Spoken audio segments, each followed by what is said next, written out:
Wentzel, consciousness has been a great interest of mine as an old brain scientist. One likes to look at consciousness from all different perspectives, physically, cognitive science. What can we learn from paleoanthropology to see the development of the human species and when this mysterious thing of consciousness may have emerged? Well, that is certainly a complex question because of the massive history of our species.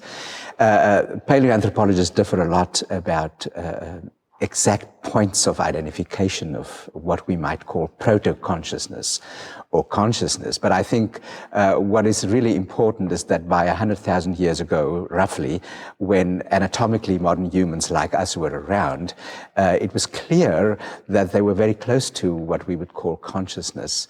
And later, with Neanderthals living all over Europe, there seemed to be some very distinct sense of consciousness, but nothing that we can go on in terms of artifacts that would show us that, here, real humans, conscious beings with creative minds lived until suddenly, roughly around in the Upper Paleolithic from 40,000 onwards, suddenly there was this efflorescence, this cultural Big Bang, if you want, the spectacular cave paintings in Western Europe and France.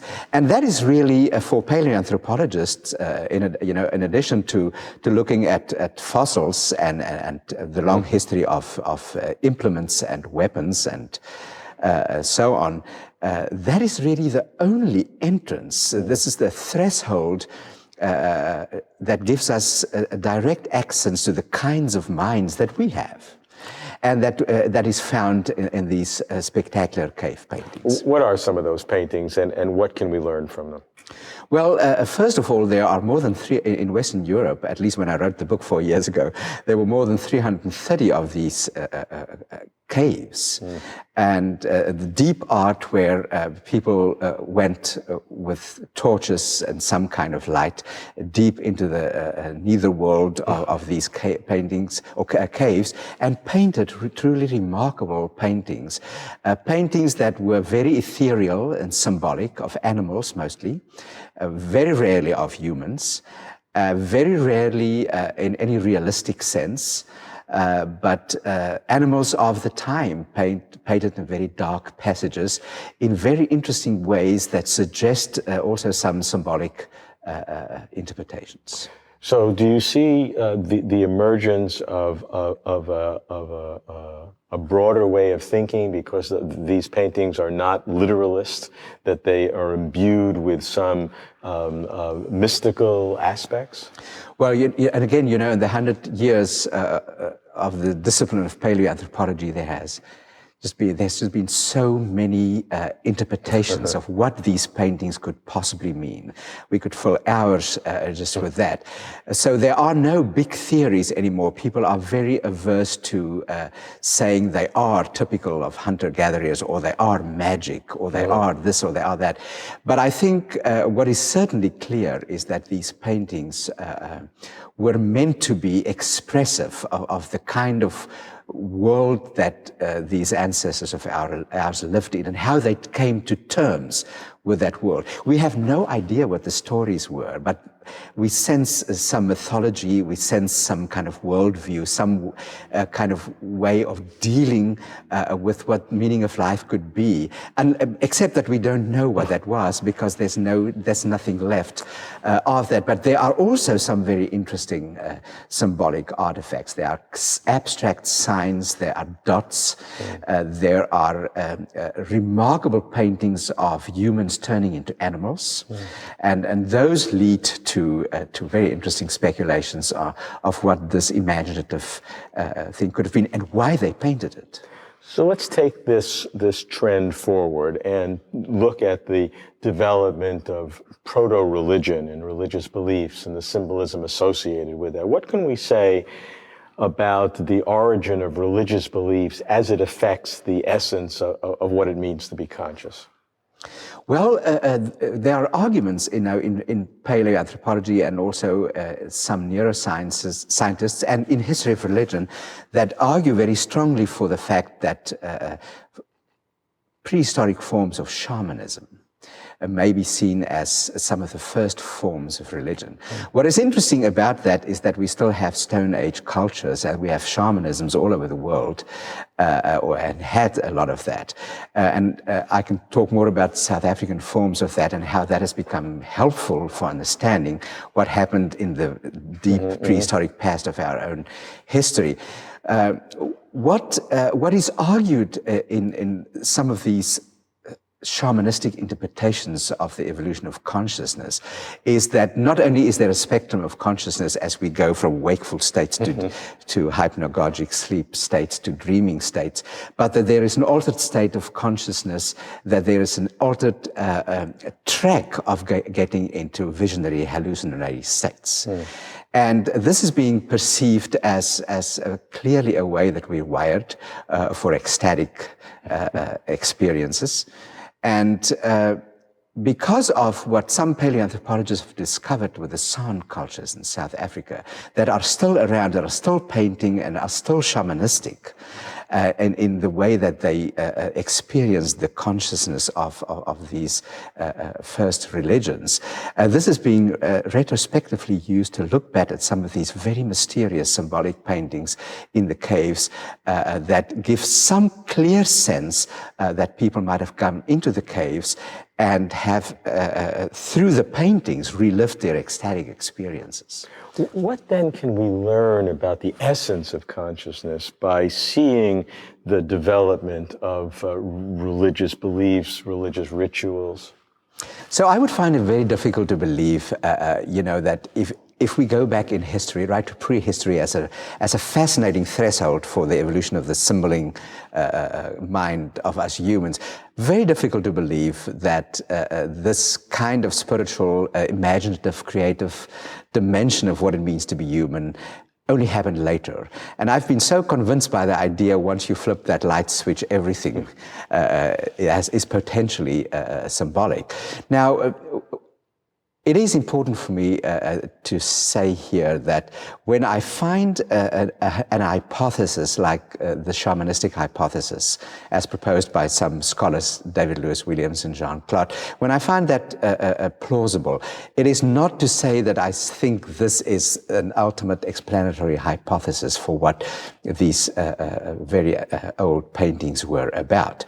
But I do think by looking at and this is again a kind of a post-foundational approach, a highly contextual approach, certain kinds of caves have a certain kind of formation, have certain kinds of paintings that exhibit certain kind of images that for me, after I saw them multiple times, appealed to a deeper spiritual dimension. And I'll tell you briefly about two of them. The one is in the center of southwest France in Lot called Pechmerle, a very famous, very beautiful cave where if you go down into the cave, it's like going into a cathedral. And there's this massive wall with a painting of two horses, the so-called spotted horses or dotted horses. The horses are very ethereal, beautifully painted. They're covered with dots. They have handprints that surround them.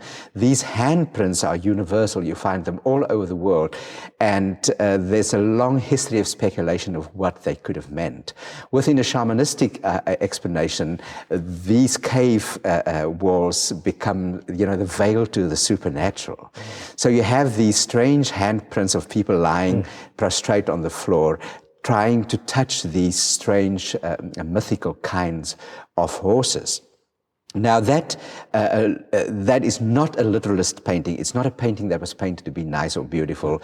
It certainly was a meeting place. It looks like a place where people might have met for rituals. And then the kind of entopic phenomena that they represent, dots that for some of these paleoanthropologists indicate the first stage of an altered state of consciousness by seeing dots and finally seeing these animals change into mythical animals, and then humans changing into animals. And another cave that is fascinating in explaining this is the cave of Lascaux in the Dordogne.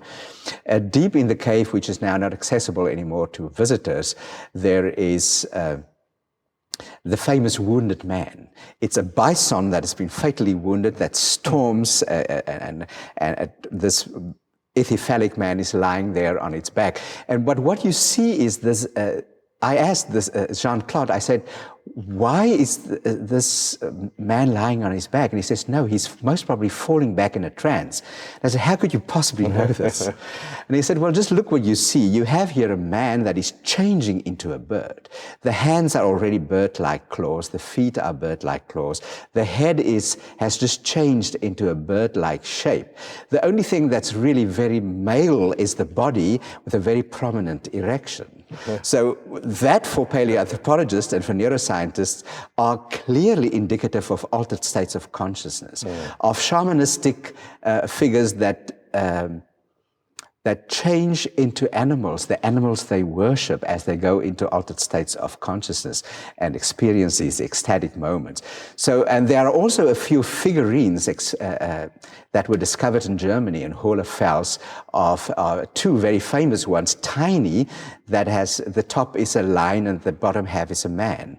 So, anywhere where you see this, it's very, very suggestive of shamanism, as it is still practiced today, again, in South Africa and Namibia with the San people, where they explain that they have these shamanistic rituals, go into states of ecstasy and frenzy, and then paint these animals. And then the next time, the paintings evoke these kind of deep mystical feelings. So I find this very plausible, not, God forbid, as an argument for God or anything like that. But for me, it's a fascinating argument for religiosity, if you want, for a religious disposition that here these very first humans that were so fully developed were not only painting these magical paintings, they were also burying their dead, which in itself is indicative of a puzzlement about what comes after, if you bury the dead with clothes or jewels or food. So all of those things happened at the same time and speaks to a spiritual sense in these distant ancestors. I think what we can discern from this is that the development of these proto-religious rituals, beliefs, shamanism, show the presence of consciousness, of being self-aware, because you cannot be self-aware without appreciating death. Oh, absolutely. Oh, I think that goes without saying. And another thing that I think is presupposed is, if we talk about consciousness, is of course language. There's a whole complex history in linguistics and the evolution of language. I think most paleoanthropologists accept that you could not have had these shamanistic presences or rituals, you could not have had these paintings if you did not have a community that were already communicating through language about what it is that they want to do. And if you think about it realistically, for a group of people out there to light their torches and go down into the bowels of the earth to paint, surely they must have talked about it. They must have had some complete sense of what they were doing. So in that sense, they were completely us. They were conscious humans.